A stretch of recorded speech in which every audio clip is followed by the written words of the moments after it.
I'm Julie Perissel. I'm the founder of Ivygo. I graduated from the program 6 months ago. I actually came in with just an idea. So I had no product, I had nothing. I just had a problem with charging my EV. That's how it all started. And my background is Scrum Master. So for me, the weekly sprint worked really well for me, and I love the challenge. All the mentors. It was just amazing. Back in May, we didn't have anything. We didn't have a product. To now we've got an app. Every time I see the app, I'm like, oh my God, I can't believe it's real, and it's happened so fast. And going through the Founder Institute, it's like, it's helped me validate the problem. So, me having trouble charging my electric vehicle, through user interview and through the program, I realized that a lot of people had the same problem, and it sort of gave me the confidence. And the weekly pitch, answering questions, it's hard at the time, but it prepares you. And trust me, out there, it's even harder. Number one, move fast, like keep hustling, going into the real world and networking, talking to people. The more people you talk to, I'm always pitching. I go to calls and I'm pitching to the lady I'm talking to. It's been true that anyone I talk to is either like a potential customer or a potential partner or investor. Even like it's happened to me that I'm talking to someone and it just happens that they're investors, like angel investors or anything, or they can be advisors or mentors. So, or they know someone. One advice that I've heard at the Founder Institute that really stick with me as well is fall in love with the problem. So we're solving a problem and not with the solution, because like for me, anything that's going to solve the problem is valid, and that helps you mindset as well, like having to pivot when you have to, because it's sort of like, what's the fastest way? And for me, it's like our why is like we want to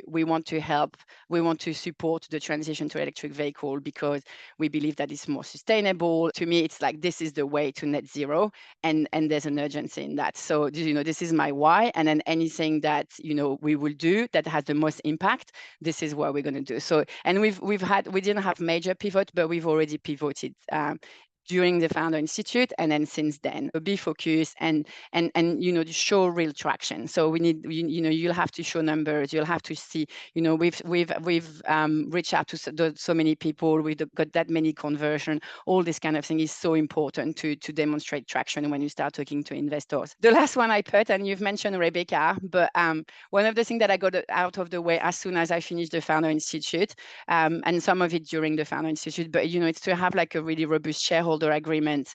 I've set up my ESOP. I did all the legal bits early on, because then it's sort of like, even between my co-founder, I think it was, once we got this out of the way, we were focused on like, okay, let's deliver, rather than being like, oh, what this happened. So sometimes it's uncomfortable discussions to have, because you think about everything that can go wrong.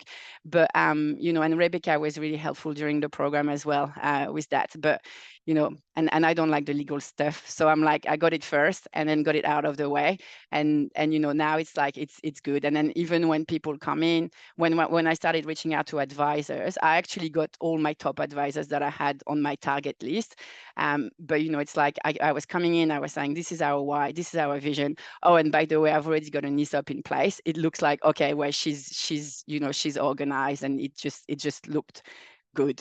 And the final one that I want to say, it's really look after yourself. This is not a race. It's a marathon, and I'm not the best person to talk to it, but you need to be there, and not just you as founders, but when you have team, is like you need to make sure that the team, like, you can all get to the finish line together, because that's the most important. But yeah, so look after yourself. That's it. So in summary, is like pitch, hustle, talk to people, grow your network, and at the same time, stay focused. My quick background for context, you probably figured out from my accent. I'm Irish, moved to Sydney about 4 years ago, and I was a corporate lawyer, had no startup experience, had no network whatsoever really in startup or business world in Australia. And that was the main reason I joined Founder Institute. There was an educational aspect, but a big thing for me was I don't know anyone in this space, and I've never done this before. So how am I going to get access to people who know and understand and who are going to rip my idea to shreds? What do I need to learn quickly and in a structured way? And so the Founder Institute was a fairly pivotal thing that I did in my journey. It was challenging, but in a good way. And so I would encourage everyone to really, if you're here, buy into the structure and the program. It does pay dividends. In terms of the business we've built, in a nutshell, we enable people with dietary needs to navigate life. The genesis and the idea for Foodini came from a problem that I have myself. So I was diagnosed with celiac disease, which means gluten-free in essence, when I was 10 years old.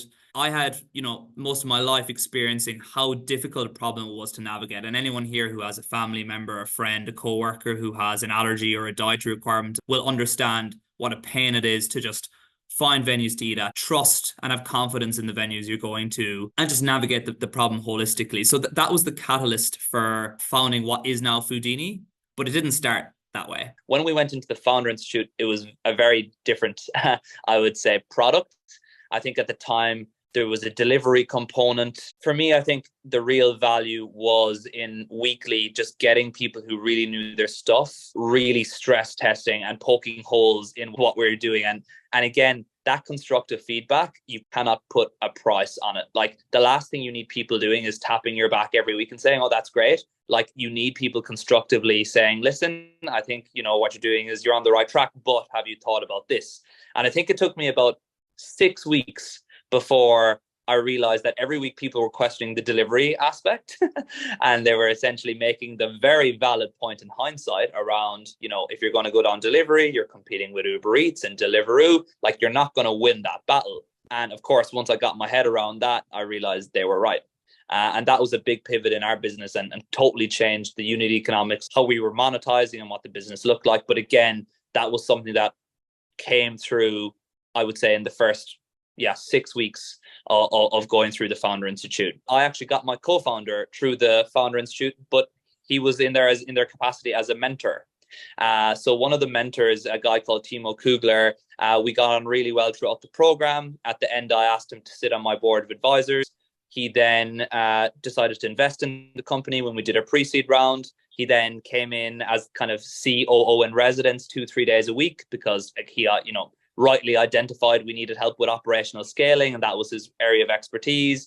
And then he came in full-time as a full-time co-founder shortly thereafter. So it was a unique one. I think it's fantastic in that, again, the caliber of mentors are typically so strong. Like, these are really hard people to get a hold of, at the best of times. So to get that access to them and build that relationship and then have the opportunity potentially to either get them on your board of advisors or even, potentially more involved later, it is phenomenal. And another thing I think I did quite well, and I'm not saying I've done a lot of things well, but one that I did do well was building out a board of advisors. And for me as a solo founder, first time founder, that was particularly important because, again, I think one of the important things you got to do as a first time entrepreneur is put your hand up and accept that you don't know everything. And there's certain things that, you're just not an expert in, and that other people know more about you than you do. And being able to take constructive feedback, no egos involved, just ask people to tell them, honestly, what do you think and how would you improve this? And then ultimately it's your call whether you take the advice or not. But again, getting good advice from smart people and at least considering their point of view, even if you don't necessarily agree, it's something I've always really believed in. And when we do our board of advisor meetings, I literally will ask people in the room to play devil's advocate, even if they don't agree with what they're arguing. Just stress test the hypothesis, make an argument, and make me validate it at a minimum. I think that's something that has worked very well for me so far and would recommend that approach. Another thing, and I'm sure the Founder Institute guys probably drill this into you throughout the program, I know they did for me, but test really is the key at early stage. Test with product, with price, marketing, with everything. Test everything, test often, ship often, get feedback, and reiterate. You could spend months and months and months and years trying to perfect something only to get feedback that you were gone completely down the wrong track.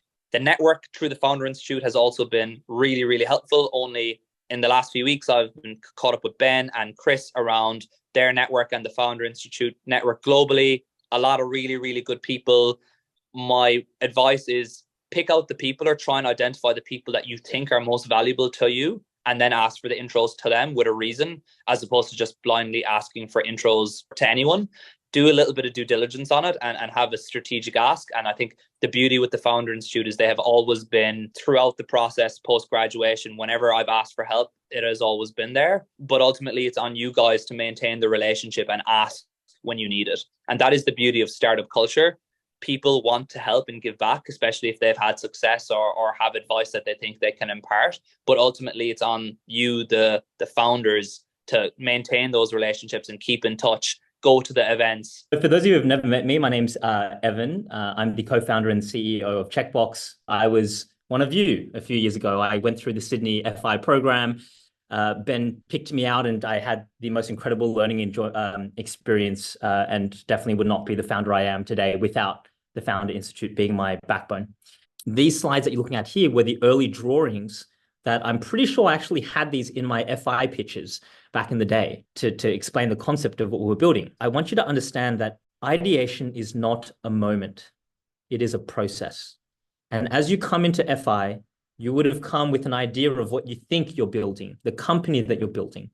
But just know that you'll be pivoting. And any good founder in the beginning will be pivoting rapidly because the chances of you landing on an idea that is actually a viable business and not just a cool idea is quite rare.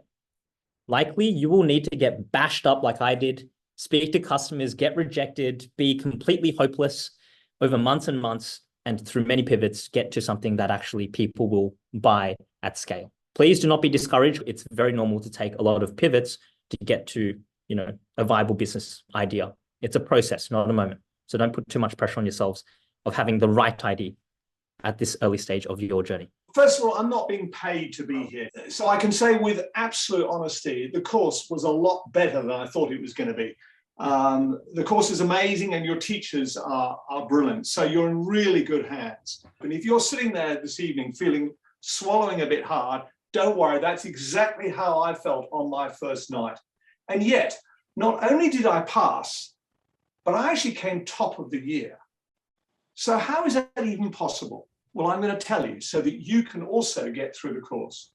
I came top because I did two things, which if you do, you will also thrive. Firstly, never give up. Libby calls it her unrelenting discipline. I think that's your line, Libby. And I love that. Most people didn't get thrown off the course. They gave up. And that was a real revelation to me.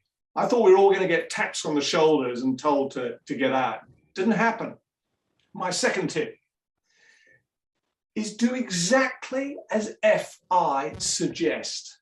Follow their model exactly. If you do their system, you will not only get through the course, but you will probably get a successful startup. So how was the course different from what I expected? It was not about soaring intelligence. It was not about technical wizardry. It was about perseverance and following the FI process. My advice, which is what I did, would be to ask lots of questions.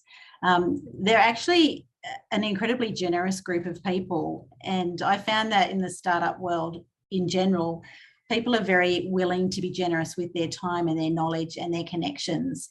So ask questions, take their advice on board. Sometimes their advice hurts. Sometimes it's pretty brutal, but better that they tell you that in a safe space than you be sitting opposite an investor or a potential business partner and them tell you. So please take their advice on board and never write anyone off. You just never know when their expertise will be just what you need to move forward. There's a wide range of mentors with lots of diversity in their experience and their business background. So take advantage of the people who are there and really reach out to them. The practical lessons each week, like testing your product market fit, those sort of lessons were really valuable. And not lessons that I would have got anywhere else. I always liken doing Founder Institute to doing a turbocharged MBA. There's just a lot of practical work that you cover. The second thing that benefited my journey was really being forced to be disciplined. I run a business as well as doing my startup. So this was really, it started as a side hustle. And so it required a lot of discipline to get all the work done each week. Building a startup is hard work, but it's also incredibly satisfying. But you do have to recognize that it takes a lot of blood, sweat and tears. They don't call it sweat equity for nothing. The third thing, which I think I found the most valuable, was pitching, learning to pitch my business. And I pitch my business every day. I don't always, do the 3-minute pitch, but every day somebody asks me what it's about and I have to tell them, the elevator pitch. And so being forced to practice that has not only made me get clear in my mind what the business is and what the benefits of the business are, but it's also given me a lot more confidence than I ever had before. Really embrace that. It's fantastic for your personal development as well as anything else.